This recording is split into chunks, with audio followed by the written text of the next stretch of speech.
Hey guys, what is going on? Welcome to another video on my channel Hairliciously. Make sure to subscribe if you guys have not done so that you guys are updated on my second hair transplant journey progress, as well as current hair loss treatments in the pipeline. Check out my website at hairliciously.com where you can follow my current hair loss treatment regimen, which includes micro needling, my DHT blocking shampoo and serum. I have the hair vitamins and my low level laser therapy cap. So today's video is actually going to be a little bit different. Most of my videos have been covering topics pertaining to males suffering from genetic hair loss, but I wanted to branch out away from androgenic alopecia and talk about another type of hair loss known as traction alopecia that actually affects both men and women. Traction alopecia is a form of hair loss usually found in women, and it's caused primarily by pulling force being applied to the hair. This is usually found in people with tight ponytails, pigtails, braids, hair weaves, or certain hairstyles that pull the hairline forcefully toward the vertex of the scalp. And chronic traction eventually can cause the hairline to recede, and this is usually reported in it's usually found more in African American women as well as ballerinas, and in even some Sikh men who wear their turbans too tightly.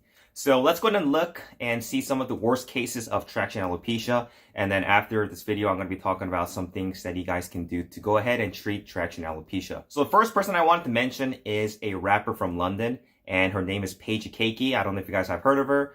She does have a YouTube channel, but ever since she was young, she had cornrow hairstyles and weaves that were weakening and killing her hair follicles.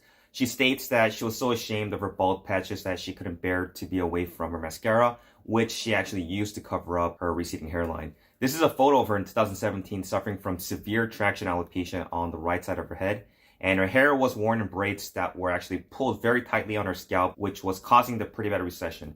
In 2018, she ended up getting a hair transplant in Turkey, had about 3,400 hair follicles implanted, and has seen some pretty good results. I typically don't see too many female hair transplants, but Paige has actually seen a huge improvement.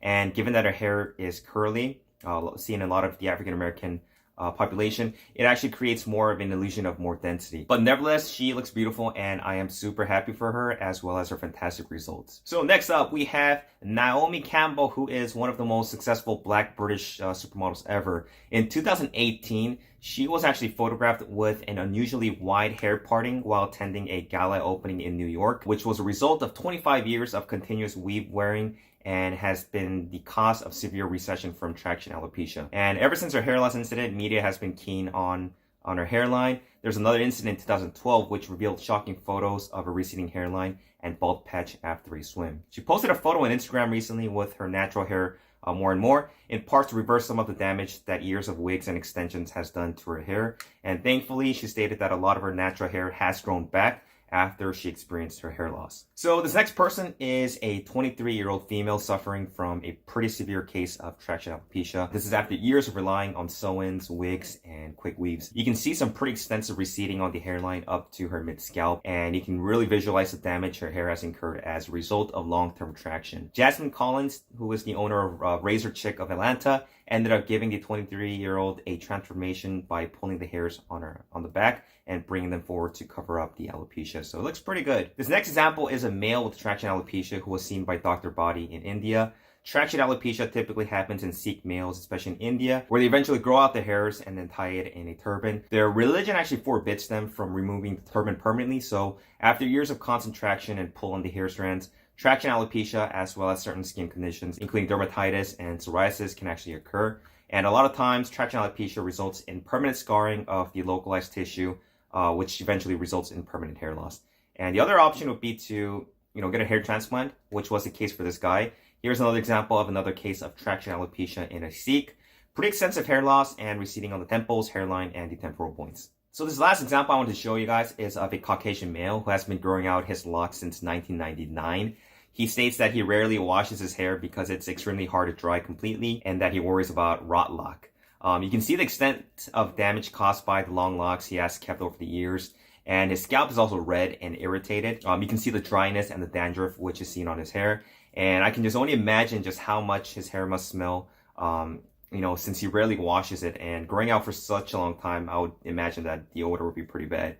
I'm not sure if this is too late to reverse, but the only way to find out is to stop growing out his hair locks, cutting it short, and then releasing all of that traction on his hair. So ultimately, the best treatment is prevention. It's to go ahead and stop, all the traction in the hairs in the first place. The hairs may grow back or it might not.